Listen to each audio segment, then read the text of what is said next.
బోలో భారత్ మాతాకి జై. Salute to Indian army. త్రివిధ దళాలు ఏకమై 25 నిమిషాల్లోనే 100 మంది ఉగ్రవాదుల్ని మట్టుబెట్టిన మన త్రివిధ దళాలకు హ్యాట్స్ ఆఫ్ చెప్పుకుందాం. అలాగే ఆపరేషన్ సింధూర్ అంటే కనుక నిన్నటి నుంచి కొంతమంది మతోన్మాదులు అనాలో వాళ్ళని, లేదంటే కనుక ఎలా పిలవాలో నాకు అర్థం కావట్లా. సింధూర్ అంటే కనుక మేము ఇంకా మహిళల నుదుటన పెట్టుకునే దాన్ని సింధూర్ అంటారు, ఇలా యుద్ధాన్ని చేసేదాన్ని సింధూర్ అనరు అంటూ కొంతమంది పెట్టరేగిపోతున్న జాతికి, అలాంటి వెధవలకి నేను ఒకటే చెబుతున్నా. నేను ఒక్కసారి ఆలోచించండి. వాళ్ళని డైరెక్ట్ యుద్ధం చేశారా? లేదు. ఉగ్రవాదులు పెహల్గావ్లో పర్యాటకులుగా వెళ్ళిన మన భారతీయ సోదరుల్ని అత్యంత పాశవికంగా కల్మా చదవమని, అది చదవటం రానాళ్ళకి జిప్పుప్పదీసి చూసి వీళ్ళకి కత్నా కాలేదని తెలిసి విచక్షణారహితంగా చంపుతుంటే, అక్కడ సాటి ముస్లిం అయిన వ్యక్తి, అక్కడ వాళ్ళకు కూడా చెప్తున్నా, ఇక్కడ ముస్లిం సోదరులకు కూడా చెప్తున్నాను, ఉగ్రవాదులు ఎలాంటి నీచానికి పాల్పడ్డారో చెబుతున్నా నేను. ఇక్కడ పర్యాటకులు వస్తే కనుక మా అందరి జీవితాలు బాగుపడతాయి, మేమంతా హ్యాపీగా ఉంటామని చెప్పి గుర్రాన్ని తోలుకునే ఒక సాటి ముస్లిము ఒక పాకిస్తాన్ ఉగ్రవాది దగ్గర నుంచి రైఫిల్ లాక్కోకపోతే అతన్ని కూడా కాల్చి చంపారు. వాళ్ళకి మతోన్మాదంతో పాటు ఆ పిచ్చ కూడా బుర్రకెక్కి అందరినీ చంపుకుంటా పోతున్నారు. ఇక్కడ ఆపరేషన్ సింధూర్ గురించి మాట్లాడుకుందామండి మనం. ఎవరైతే కనుక మన భారతీయ మహిళల నుదుటన సింధూరాన్ని తీసేశారో ఉగ్రవాదులు, ఆ మహిళలందరి నుదుటన ఉగ్రవాదుల రక్తంతో సింధూరాన్ని పెట్టిన ఘనుడు మన ఇండియన్ ఆర్మీ, దాని వెనకమాలుండి నడిపించిన నరేంద్ర మోడీ గారు. ఇది ఆపరేషన్ సింధూర్ అసలు లక్ష్యం. ఇప్పుడు మాట్లాడంటారా ఎవరైనా సింధూర్ అంటే ఏందో? ఉగ్రవాదుల రక్తాన్ని తీసుకొచ్చి వాళ్ళ నుదుటిన ఎవరైతే కనుక తమ 5వ తనాన్ని కోల్పోయారో, తన సింధూరాన్ని కోల్పోయారో, దాన్ని ఉగ్రవాదుల రక్తంతో నింపారు. ఈరోజు ఉగ్రవాదుల రక్తాన్ని సింధూరంగా పెట్టారు వాళ్ళ నుదుటిన. ఎప్పటికైనా మారనరా? వద్దు, యుద్ధం వద్దు. యుద్ధం ఏమన్నా మనం కోరుకున్నామా? మనం రమ్మంటే పిలితే వచ్చిందా? రాలేదు కదా. దొంగచాటుగా వచ్చి దొంగచాటుగా చంపి వెళ్ళిన వాళ్ళని వదిలేయాలా? అవసరం లేదు కదా. ఓకే, ఇక ఆంధ్ర విషయానికి వద్దామండి. దాదాపు 14 సంవత్సరాల తర్వాత నిన్న ఒక నిందితుడికి OMC company, Obulapuram mining company నిందితుడికి అయితే కనుక నిన్న 7 ఏళ్ళు జైలు శిక్ష పడింది. దానికి మా జగన్మోహన్ రెడ్డికి సంబంధం ఏంటి అని గొక్కబట్టి ఏడుస్తున్నా మీ అందరికీ ఒక చిన్న ఫోటో చూపిస్తానండి. చిన్న ఫోటో, ఇది గుర్తుంటే కనుక అందరూ ఒకసారి ఆలోచించండి. చిన్న ఫోటో ఇది గుర్తుందా ఎవరికైనా?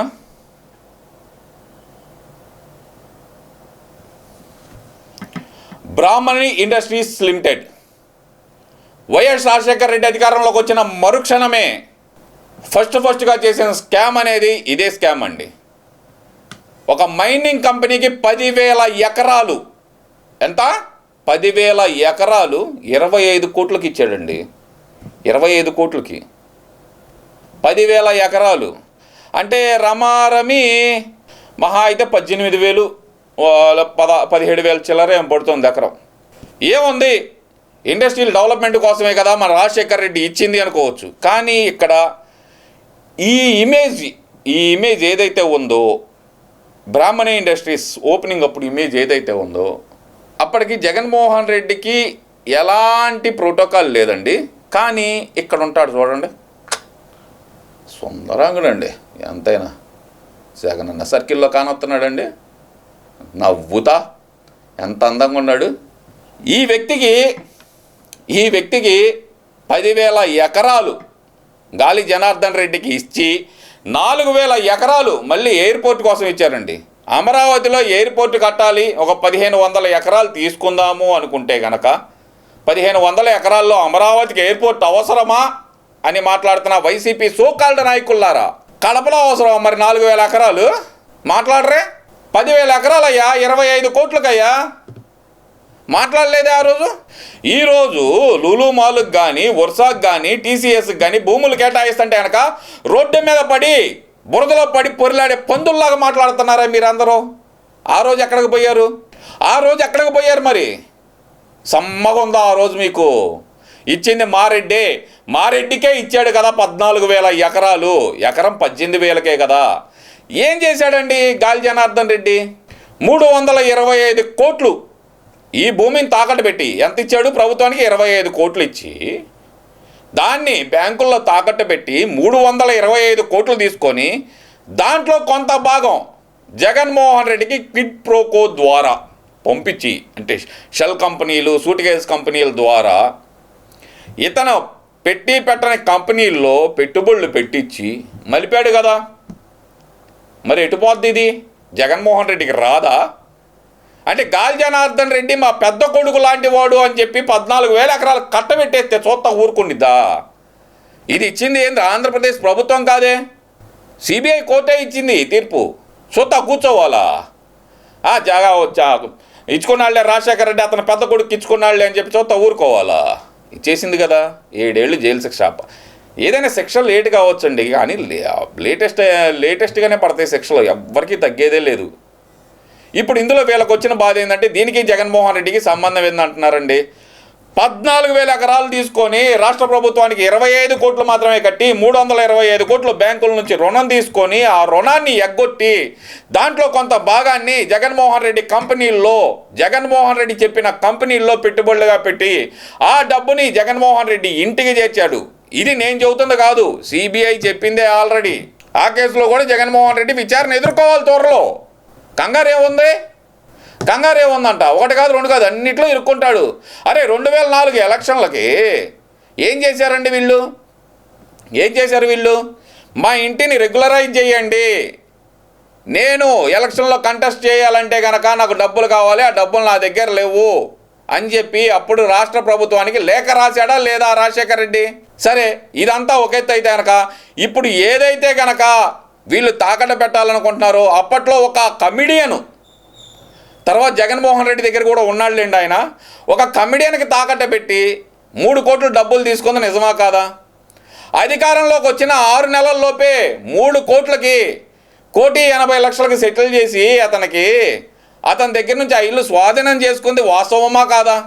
ఇల్లు అమ్ముకునే పొజిషన్ నుంచి 4 సంవత్సరాల లోపే 200 కోట్లు అడ్వాన్స్ ట్యాంక్స్ కట్టే విధంగా ఎలా ఎదిగాడు జగన్మోహన్ రెడ్డి అనేది ఆలోచించరా ఎవరు?